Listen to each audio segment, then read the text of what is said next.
Quiero invitarlos en esta mañana a dirigirse a la primera carta del apóstol Pedro, el capítulo 1, versículo 13 al 16. Primera de Pedro, capítulo 1. Vamos a estar tomando como base esta mañana desde el versículo 13 al versículo 16.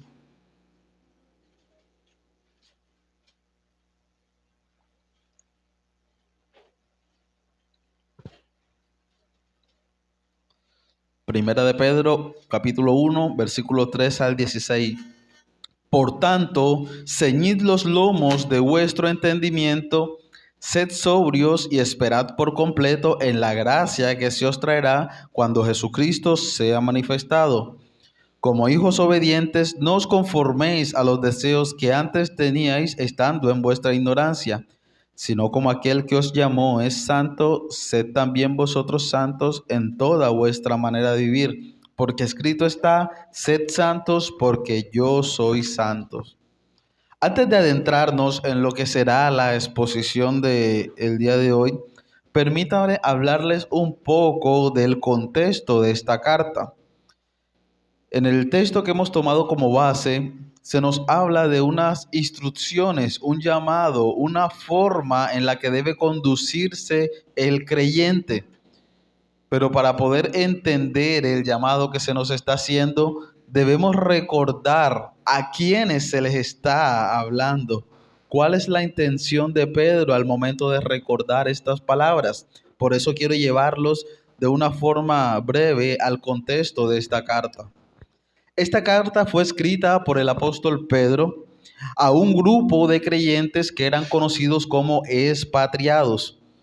Estos expatriados se encontraban en Ponto, Galacia, Capadocia, Asia y Bitinia.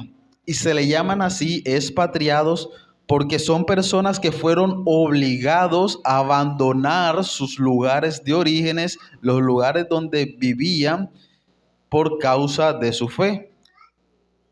El apóstol Pedro escribió esta carta desde Roma y lo hizo con el fin de alentar a estos cristianos. Por las palabras que son utilizadas a lo largo de la carta, se puede inferir que estas personas están pasando por una situación conflictiva. Estaban siendo perseguidas, tanto así que fueron obligados a dejar sus hogares, su familia y huir por causa de su fe.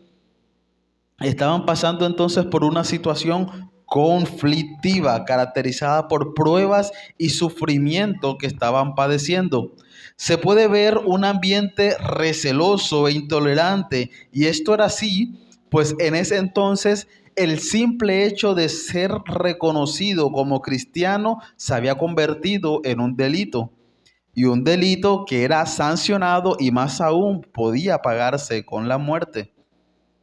Era entonces un periodo en el que al cristiano se castigaba con la calumnia, el desprecio, incluso la hostilidad.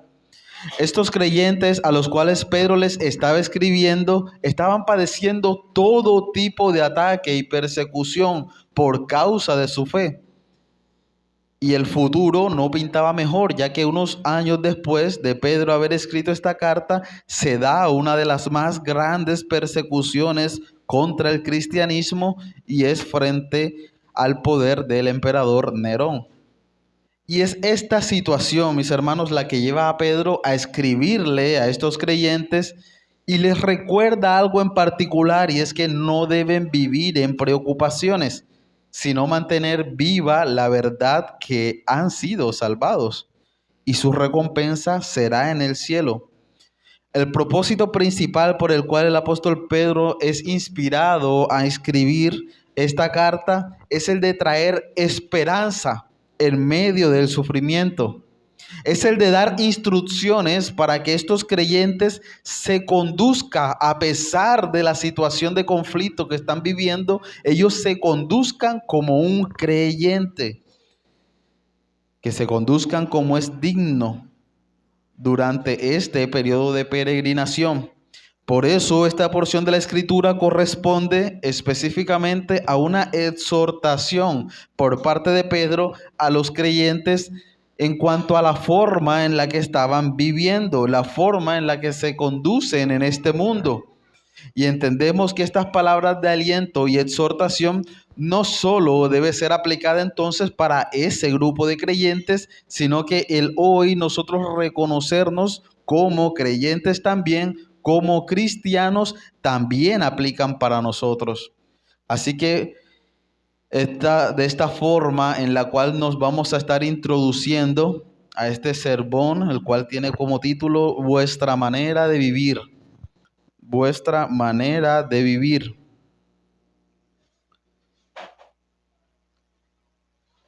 Y vamos a estar teniendo como base el texto citado, Primera de Pedro, capítulo 1, versículo 13 al 16.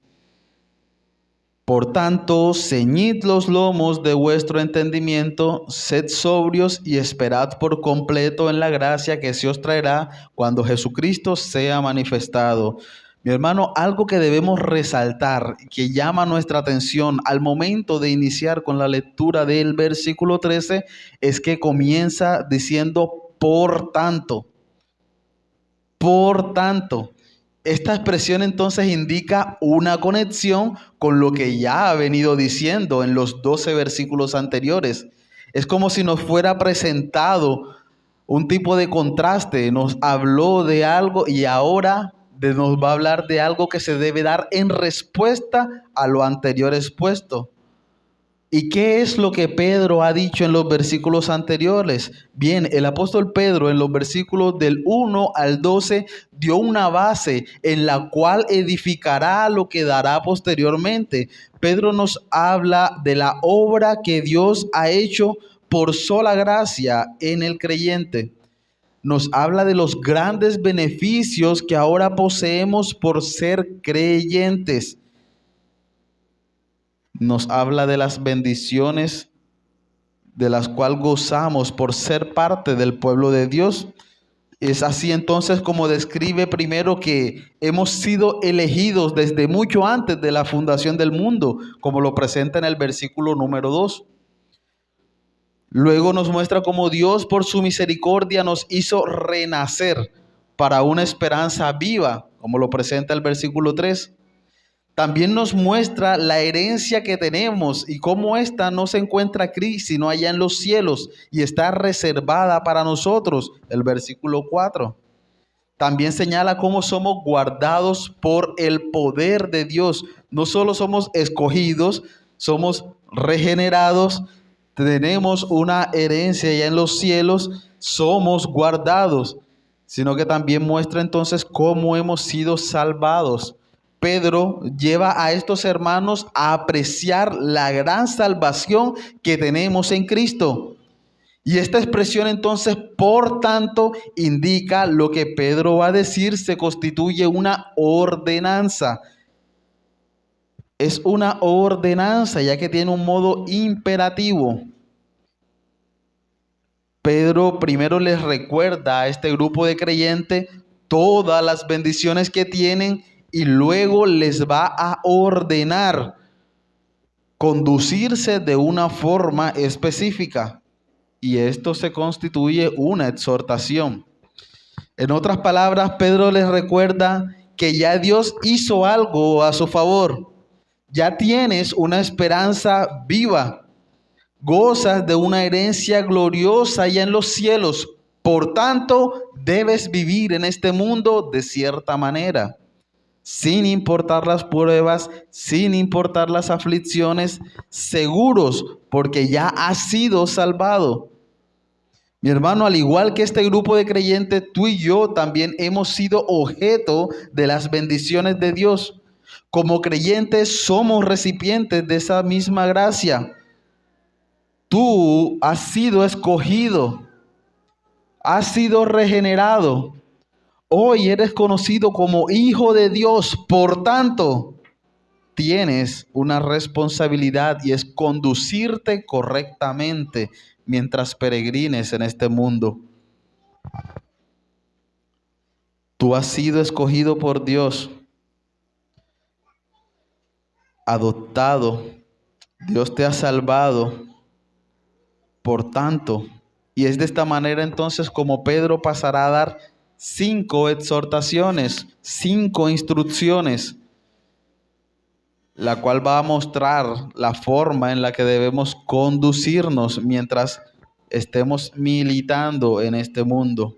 Y es mi oración, mis hermanos, en esta mañana que el Señor nos ayude a apropiarnos de estas exhortaciones y entender que son dadas a nosotros por la inspiración del Espíritu Santo, por lo cual el Señor nos ayude a atesorarla y ponerlas en práctica.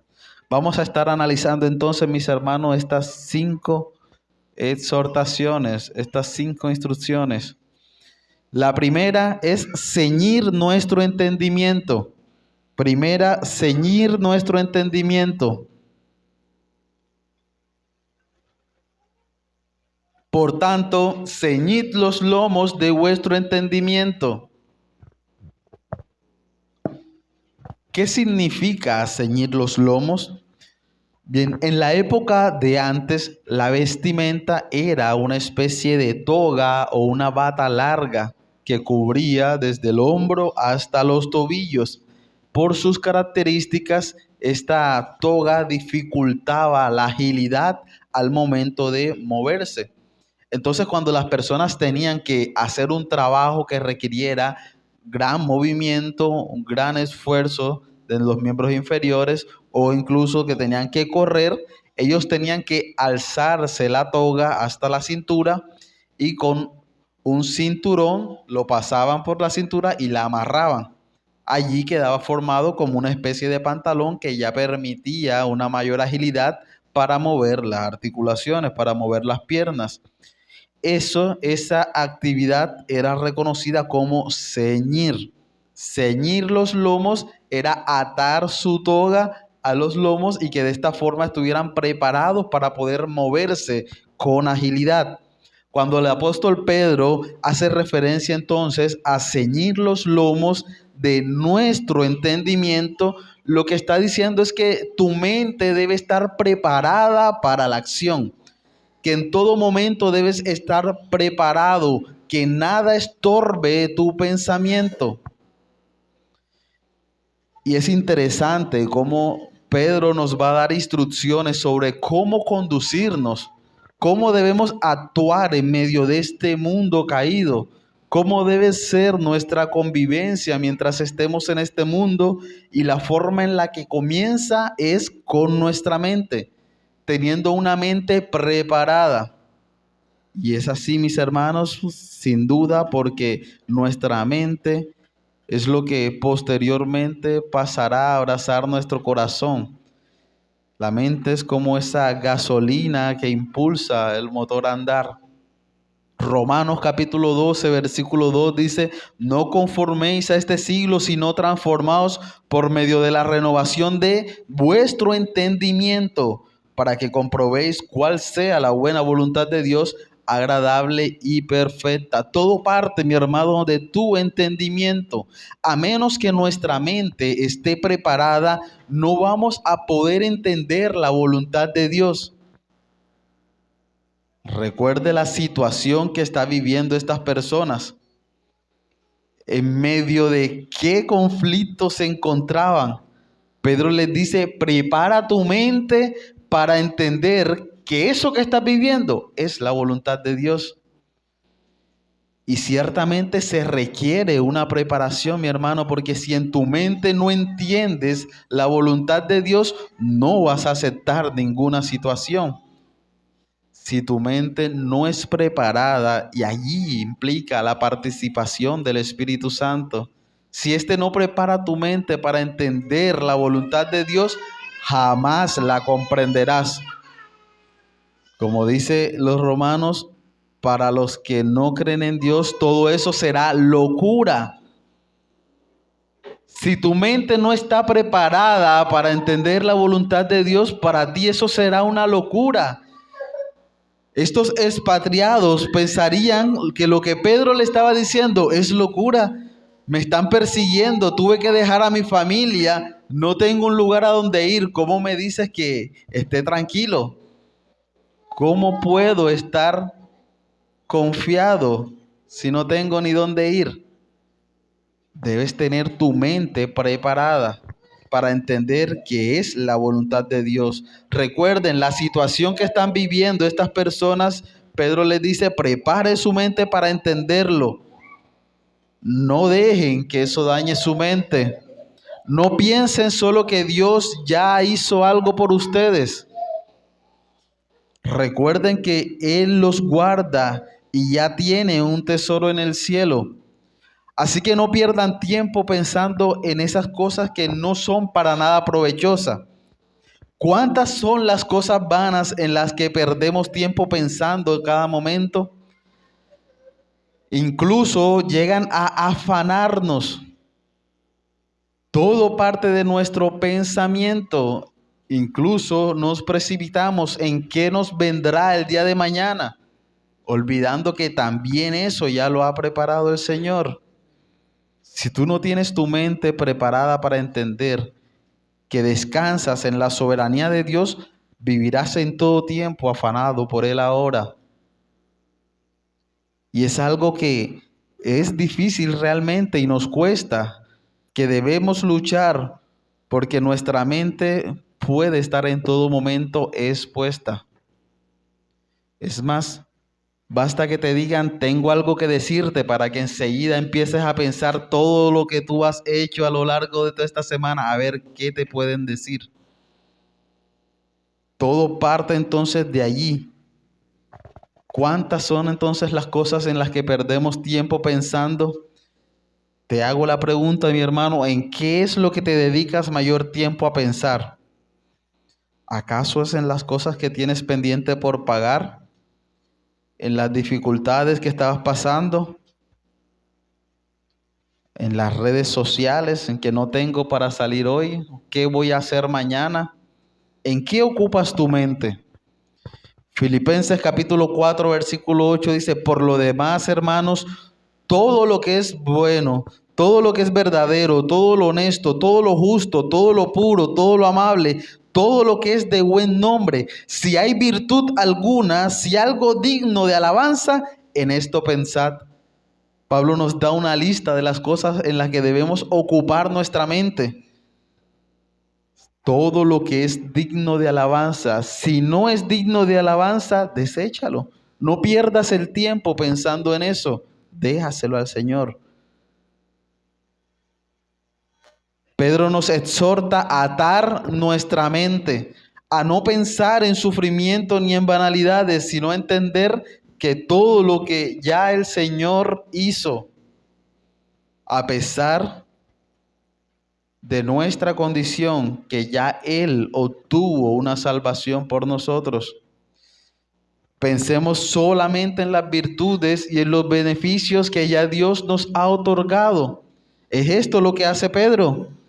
Les muestra a estos creyentes, has sido escogido, has sido regenerado, tienes una esperanza vida, ahora haces parte del pueblo de Dios, has sido salvado. Por tanto, prepara tu mente solo para pensar en eso. No tienes más nada en qué pensar. Pensar cuán digno es Dios de alabar, que no nos dejó solo en la prueba. En eso pensad. Pensad cómo no estamos solo en el sufrimiento, sino que nos guarda. En eso pensad. Ver todo como algo bueno, no dejarnos llevar por las aflicciones. Recuerda, tu recompensa estará ya en los cielos. Entonces este primer llamado que hace Pedro es a atar nuestra mente para que no pensemos en cosas vanas, sino entender todo lo que Dios ya ha hecho por nosotros, y que de la misma forma que estas personas recogían su toga para que no les estorbara, de esta misma forma, mi hermano, que ningún pensamiento estorbe los beneficios que ya tienes en Dios. De esta misma forma, mi hermano, nada estorbe tu mente. No pierdas tiempo pensando en aflicción, sufrimiento. No pierdas tiempo en nada de esto, que lo que puede hacer, igual que esta toga, es hacerte tropezar y caer. Ata a tu mente. Pensemos en todo momento que somos guardados por Dios y que nuestra herencia es en los cielos. Pasemos, mis hermanos, al segundo. Ya vimos el primero y es ceñid nuestro entendimiento. Lo segundo que nos dice Pedro es sed sobrios. Por tanto, ceñid los lomos de vuestro entendimiento, sed sobrios. La palabra sobrio hace referencia a tener buen criterio. Viene de la palabra griega nefalios, la cual puede entenderse con la expresión ser razonable, tener dominio propio.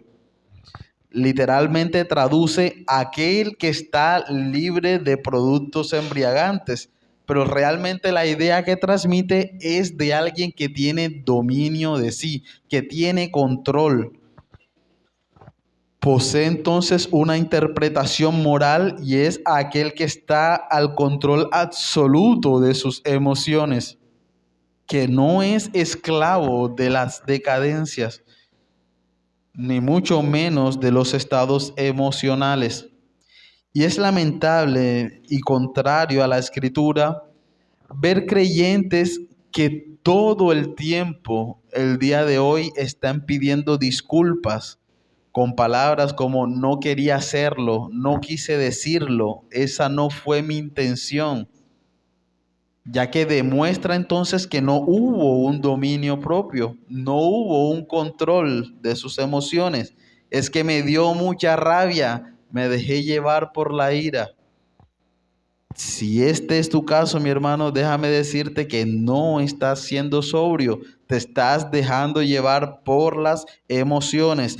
Pedro insta a ser sobrios, a asumir una actitud sana y cristiana frente a las circunstancias y a los problemas de la vida.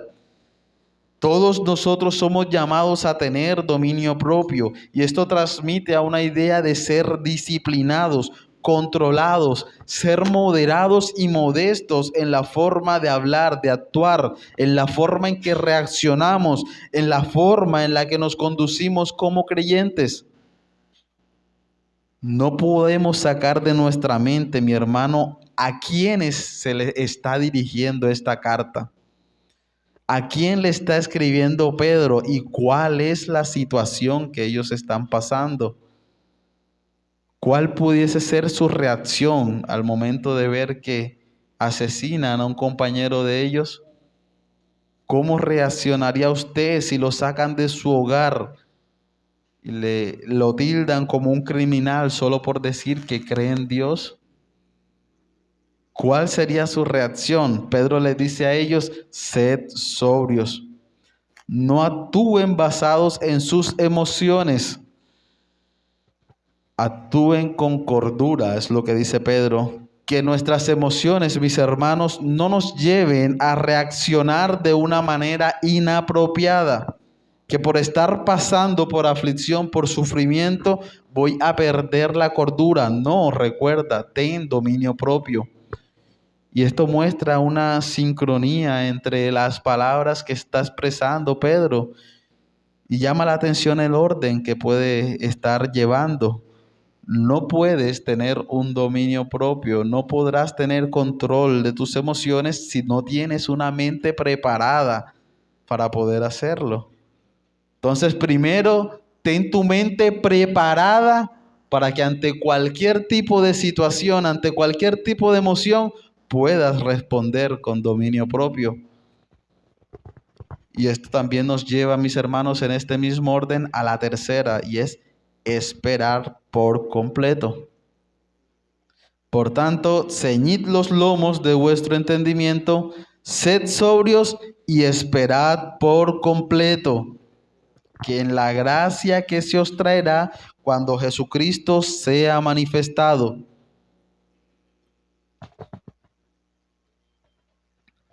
Lo tercero que Pedro hace entonces es decir que debemos esperar, vivir cada segundo de nuestra vida esperando.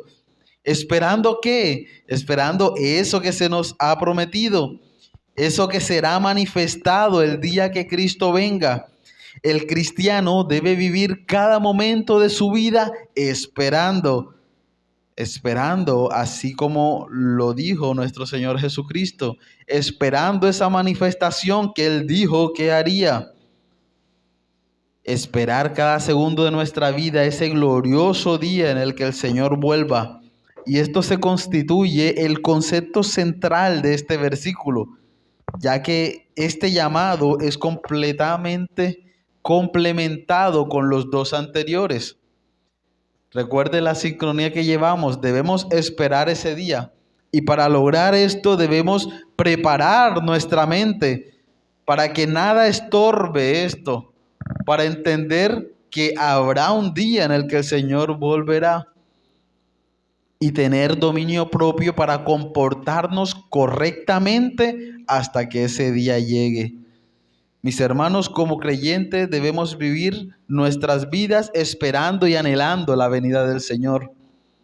Los discípulos murieron esperando la venida del Señor.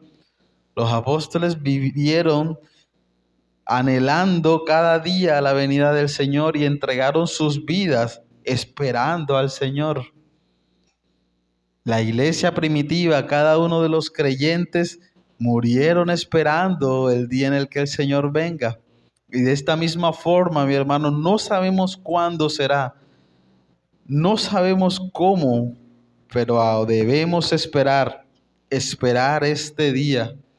Debemos vivir esperando ese glorioso día en el que Cristo venga, aquel a quien amamos sin haberle visto, aquel que te ha salvado, aquel que te sacó de las tinieblas y te trasladó a su luz.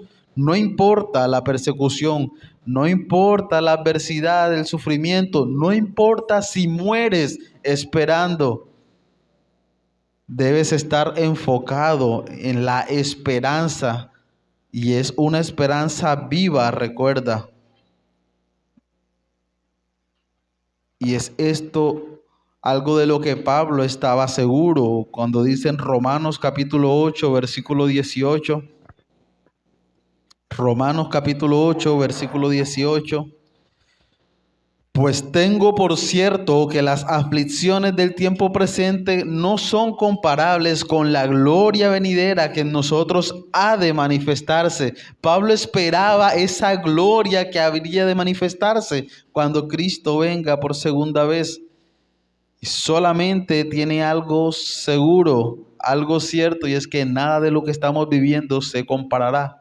Por eso debemos tener nuestra mente enfocada en ese momento, no en lo que estamos pasando ahora. Esa es una gran noticia para nosotros. No importa, mi hermano, la situación que estás pasando, por más grande que sea, no se compara por lo que obtendrás el día que el Señor venga. Así que soporta todo aquello que estés padeciendo. Todo eso es pasajero. No se comparará con la recompensa que tendremos, la gloria que gozaremos al lado de Cristo. Así que vivamos cada día no pensando en el hoy, no pensando en qué pasará mañana, sino que mantén viva la esperanza de que el Señor vendrá. Y ese día todo se acabará y su gloria se manifestará. Este es el tercer llamado de Pedro y es a esperar. No importa lo que padezcamos en este mundo, vivamos cada día esperando la gloriosa venida del Señor. Pasemos al cuarto, mis hermanos. Hemos dicho, ceñid nuestro entendimiento, sed sobrios, esperar por completo en esa gracia. Y el cuarto es a vivir como hijos obedientes. Y aquí pasamos ya al versículo 14. Como hijos obedientes, no os conforméis a los deseos que antes teníais, estando en vuestra ignorancia. La palabra conformar hace referencia a tomar forma. Lo que Pedro da entonces es un llamado de alerta. Como hijo obediente, ¿cómo vamos a conducirnos en obediencia? No tomando forma de los deseos que antes teníamos. No permitas que los deseos de tu carne te saquen de lo que ahora tienes por medio de Cristo. Ahora gozas de una nueva vida, tienes una nueva forma. No permitas volver a la forma que tenías anteriormente, que recuerda cuál era. Habiendo conocido a Dios, no le glorificaron como a Dios, ni le dieron gracias, sino que se envanecieron en sus razonamientos y su necio corazón fue entenebrecido. Profesando ser sabios, se hicieron necios y cambiaron. ¿Qué cambiaron? Cambiaron de forma la gloria del Dios incorruptible en semejanza de imagen de hombre corruptible, de aves, de cuadrúpedos y de reptiles. Por lo cual, ¿cuál fue la forma entonces que adquirieron? Dios los entregó a la inmundicia en la concupiscencia de su corazón, de modo que deshonraron entre sí sus propios cuerpos, ya que cambiaron la verdad de Dios por la mentira, honrando y dando culto a las criaturas antes que al Creador, el cual es bendito por los siglos. Amén. Mi hermano, el mundo va a tratar de engañarte en todo momento.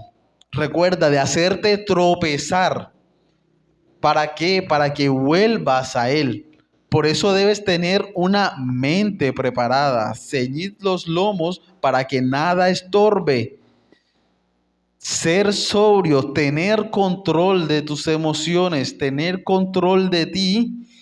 Debes también, mis hermanos, recuerda, tener un entendimiento claro en lo que estás esperando.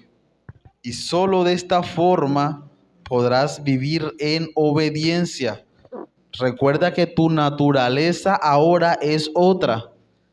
Pedro les dice, ¿recuerdan las bendiciones que les dije que tenían por ser parte del pueblo de Dios? No permitas que ahora vuelvas a lo que eras antes, muerto por naturaleza, guiado por la corriente de este mundo. Mira de dónde te ha sacado el Señor y no permitas por nada del mundo volver allí. ¿Cómo podemos hacer entonces, mi hermano, para no volver allá? Viviendo como hijos obedientes.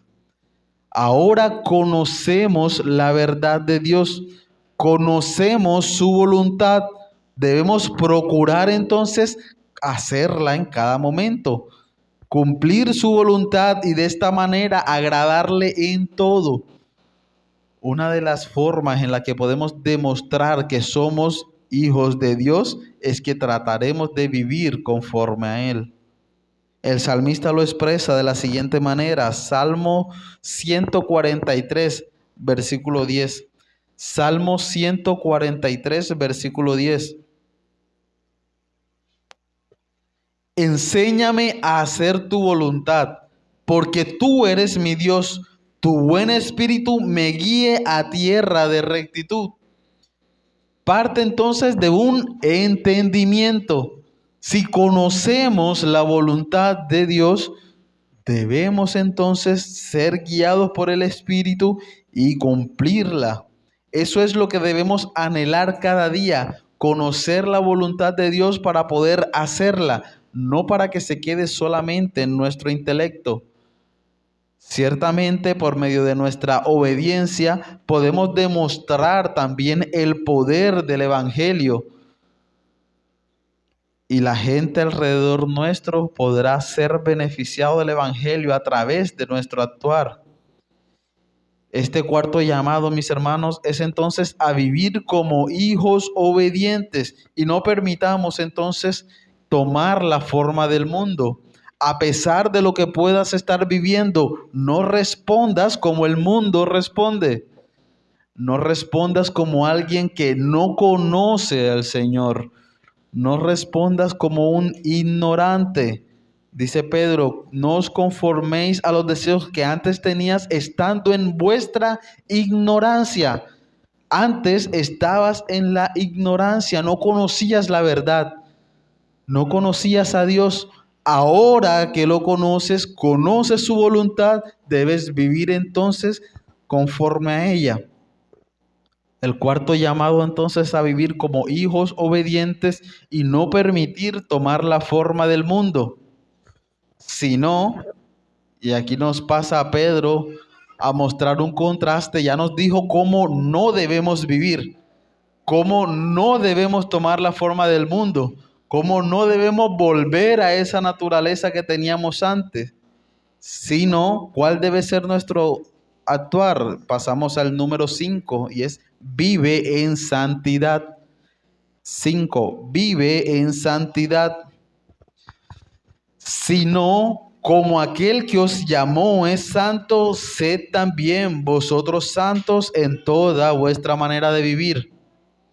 Sino, en vez de tomar la forma del mundo, dice Pedro, procura vivir de una manera santa. La palabra santidad, santo, significa solo, único, apartado. Podemos tomarla de esas tres formas: algo que está solo, algo que es único en sí mismo, que no lo vas a encontrar dos veces, o algo que ha sido apartado para algo específico. Por ejemplo, la idea entonces transmite, ejemplo, una separación, una exclusividad o una consagración. Lo que Dios llama santo es aquello que ha sido separado para Él, que ha sido consagrado para Él, o sea, exclusivo. En el Antiguo Testamento, por ejemplo, vemos cómo la ofrenda que era ofrecida a Dios debía ser santa.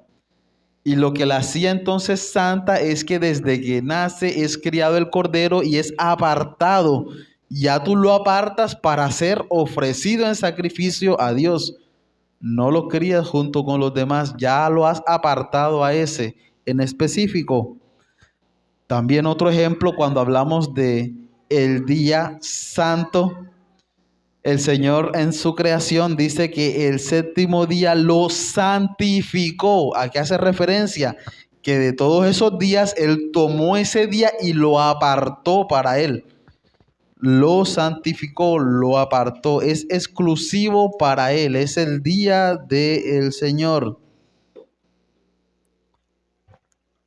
Mi hermano, nosotros somos llamados ahora a ser santos. Somos llamados entonces a estar apartados solo para Dios. Apartados solos para Dios. Él nos separó del mundo. Nos separó de una vida de pecado para ahora vivir eternamente para Él. Y este hecho, mi hermano, no muestra una pasividad, sino que tiene una acción y también reacción. Es decir, al momento de realizar la acción de apartarnos del mundo, la reacción que debe haber es vivir para Él. No quedamos allí ya a que nosotros hagamos lo que querramos, que escojamos cómo vivir, no. Él nos aparta, nos saca de las tinieblas y nos lleva a la luz para seguir ese camino de la luz. Notemos algo, mi hermano, y es que Pedro nos dice que debemos ser santos, pero no nos dice debe ser santo en la iglesia o que debe ser santo los domingos, que debemos vivir para Dios solamente los domingos. No. Pedro es claro al decir que debemos ser santos en toda vuestra manera de vivir. Así que, mi hermano, no debe haber una sola área de tu vida, un solo momento de tu día en el cual tú no estés separado, apartado exclusivamente para Dios. Que en cada momento, mi hermano, que en cada acto que hagas se pueda notar que eres un escogido de Dios, que eres regenerado por Dios, que has sido adoptado como hijo de Dios, que tienes ese sello de salvación. Ahora, ¿por qué, si se pregunta, por qué debemos ser santos? ¿Por qué debemos vivir de esa forma? Quiero responder a esa pregunta, ya que Pedro lo hace de forma implícita. Cita un texto bíblico. Él presupone que alguien se puede hacer esa pregunta. Pero Pedro, ¿por qué debo vivir de esa manera? Por eso dice, porque escrito está. sed santos porque yo soy santo, sino que como aquel que os llamó es santo, sed también vosotros santos en toda vuestra manera de vivir. Porque escrito está, sed santos porque yo soy santo. La primera razón por la cual debemos vivir en santidad es porque es una orden. Escrito está, sed santos. Recordemos que el mismo texto que estamos citando, el versículo 15, se encuentra en un sentido imperativo. Pedro, inspirado por el Espíritu Santo, nos ordena a vivir en santidad cada momento de nuestras vidas. Y no solo él, a lo largo de la Biblia encontramos muchos textos que nos llaman a vivir de esta manera. Es más, note cómo lo dice el apóstol Pablo. En Hebreos capítulo 12, versículo 14, el autor de Hebreos dice, seguid la paz con todos y la santidad sin la cual nadie verá al Señor. El autor de Hebreos afirma algo y es que si no vives en santidad, no verás al Señor. Entonces debemos ser santos porque es una orden, pero también debemos ser santos porque somos hijos de Dios. Si nuestro Padre es santo, nosotros también debemos procurar serlo. Algo que siempre hemos visto a lo largo de la historia es eso, que el Hijo debe ser semejante a su Padre. El principal ejemplo de formación que un hombre tiene es su padre. Y este se constituye un modelo el cual debe imitar. Ahora dice, sed santos porque yo soy santo. Estamos llamados a ser imitadores de Dios en este aspecto. Debemos ser santos porque Él es santo. Esto implica amar lo que Él ama, pero también aborrecer lo que Él aborrece. Pedro entonces responde esta pregunta de forma implícita, sin nadie habérsela hecho, y lo hace con argumento bíblico. Por eso dice, porque escrito está. Pedro está citando un texto. ¿Cuál texto? Vayamos al Antiguo Testamento. Levítico capítulo 11, versículo 44. ¿Quién dijo esto? Que debemos ser santos porque Él es santo. ¿Quién lo hizo? Vamos a notar que fue el mismo Dios a través de las palabras del profeta. Levítico capítulo 11, versículo 44. Levítico 11, versículo 44. Dice, porque yo soy Jehová vuestro Dios, vosotros por tanto os santificaréis y seréis santos porque yo soy santo. Así que no contaminéis vuestras personas con ningún animal que se arrastre sobre la tierra. Este es un mandamiento y ya no lo vemos en boca de Pedro. Ahora es el mismo Dios quien lo dice. Yo soy Jehová vuestro Dios. Vosotros, por tanto, os santificaréis y seréis santos, porque yo soy santo. De modo que la razón por que debemos ser santos es por nuestra relación con Dios. Y esto también, de alguna manera indirecta, muestra esa relación de intimidad, esa relación de dignidad que posee el carácter de Dios. El hecho de que Él sea un ser santo no puede tener relación con algo que no lo sea. Y eso fue lo que nos separó, recuerde. Momento en el que el hombre peca, Él es sacado del jardín del Edén. Muestra entonces cómo es sacado de esa exclusividad. Ya no estaba el hombre ahí en ese jardín apartado para Dios, sino que es sacado de la presencia del Señor, entregado a su propia concupiscencia, a su propio razonamiento. Y su necio corazón, ¿qué hizo? Siguió entonces la oscuridad, fue entenebrecido. No siguió rindiendo culto al Creador, sino que ahora empezó a dar gloria a las criaturas. Es esa entonces la razón por la cual necesitábamos a alguien con esa misma dignidad para poder ser reconciliados, ya que el hombre, por su necio corazón, jamás podría volver a tener esa comunión con Dios. Es más, por las palabras de Pablo podemos decir que el hombre jamás intentó reconciliarse con Dios. Estaba feliz en los deseos de la carne. Él estaba cómodo viviendo de esa manera. Por eso era necesario alguien igual de santo para que pudiese pagar por nosotros. Y ahora nosotros, justificados, somos vistos entonces a través de ese velo de justicia de Cristo, a través de la santidad de nuestro Señor Jesucristo. Y es por eso que ahora gozamos nuevamente de esa comunión. Por eso se nos llama a ser santos, porque Él es santo. Somos hijos de Dios.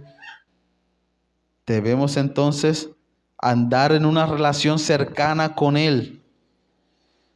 Y vamos a notar que ser santos debe ser la respuesta natural que sale de nosotros al ser hijo de Dios. De la misma forma que el andar en los deseos de la carne, nuestra forma natural va a desear como respuesta natural pecar.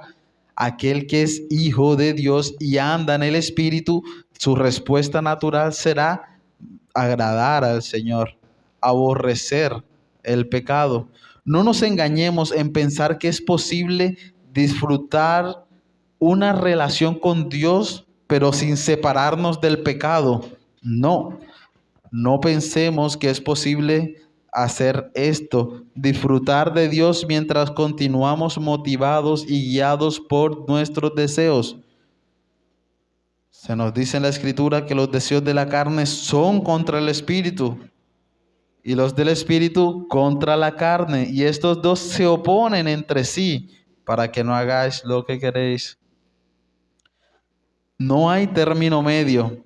O obedeces a la carne o obedeces al Espíritu. O andas según la carne o andas según el Espíritu. Y todo hijo debe adorar, tener relación con su padre. Así que para que puedas tener esa relación, mi hermano, debes ser santo. ¿Por qué? Porque Él es santo. La perfecta santidad de Dios no le permite tener contacto con nada impuro.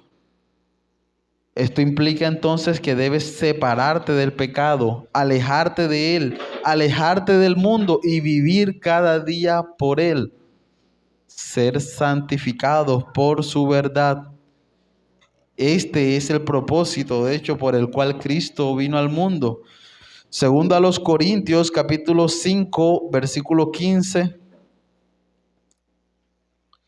Segunda de los Corintios, capítulo 5, versículo 15. Y por todos murió, para que los que viven ya no vivan para sí, sino para aquel que murió y resucitó por ellos. Cristo vino y murió. ¿Para qué? Para santificarnos. Ahora Él nos aparta, nos separa del pecado y de esta manera ya no vivir más en Él, sino vivir para aquel que nos salvó, aquel que nos compró. Tú y yo, mis hermanos, no nos pertenecemos. Fuimos comprados a precio de sangre. Pertenecemos a Dios, por lo tanto debes vivir para Él. Fuiste comprado por un alto precio para glorificar a Dios. Mi hermano, que todo lo que hagamos sea un reflejo de que pertenecemos al Señor. Efesios capítulo 1, versículo 4 al versículo 7. Efesios 1, versículo 4 al 7 dice: según nos escogió en Él antes de la fundación del mundo. ¿Para qué? Para que fuésemos santos y sin manchas delante de Él, en amor, habiéndonos predestinado para ser adoptados hijos suyos por medio de Jesucristo, según el puro afecto de su voluntad, para alabanza de la gloria de su gracia, con la cual nos hizo aceptos en el amado, en quien tenemos redención por su sangre, el perdón de pecados según la riqueza de su gracia. Para eso fuimos escogidos, para esto fuimos comprados, para ya no vivir como para y por las cosas del mundo, sino vivir nuestras vidas para el Señor. Vamos a separarnos del mundo para realizar ahora la voluntad de Dios, vivir para el propósito de Dios. Al hacer esto, nuestras vidas van a resultar siendo vividas de una manera santa. Al hacer esto, entonces, vamos a vivir guiados por nuestro Señor Jesucristo. Así también vosotros, hermanos míos, habéis muerto a la ley mediante el cuerpo de Cristo. ¿Para qué? ¿Para qué murió Cristo? Para que seáis de otro, del que resucitó de los muertos, a fin que llevemos frutos para Dios. Él hizo todo esto, mi hermano, para que ya no pertenezcas al pecado. Ahora le perteneces a Él. Debes vivir entonces en pos de Él. Debemos darnos cuenta que podemos demostrar o manifestar nuestra salvación no solamente al poner nuestra esperanza en la gracia que nos será dada en la revelación de Cristo,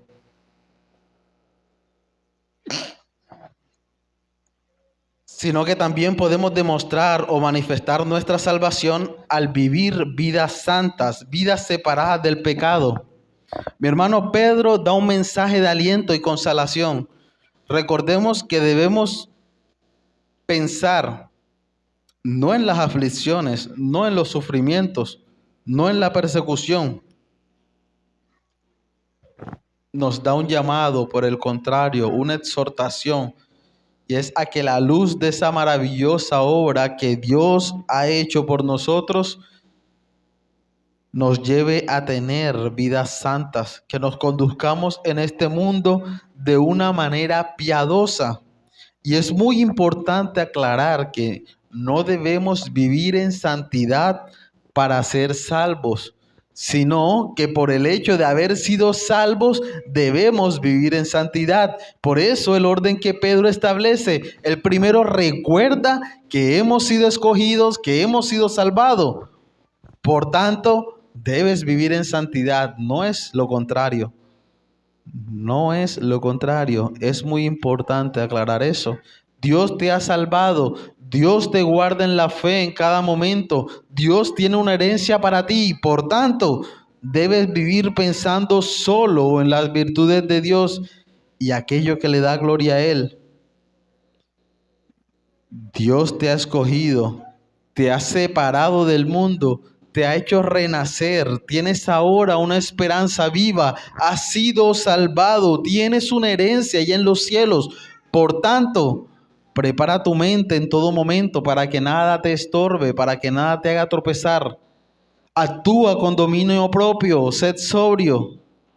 Por tanto, espera en Dios, espera en esa promesa de que Él volverá, espera ese día en el que Cristo se manifieste.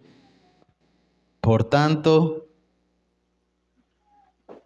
no tomes forma de la carne, no actúes según el mundo, no te conformes a este siglo, transfórmalo, teniendo como base la renovación de tu entendimiento, teniendo en cuenta en todo momento que Dios es santo, por tanto, sed santos vosotros también. Que el Señor nos ayude, mis hermanos, a tener siempre presente esto, que podamos presentar nuestras vidas al Señor de una forma piadosa. Vamos a orar, mis hermanos, para terminar.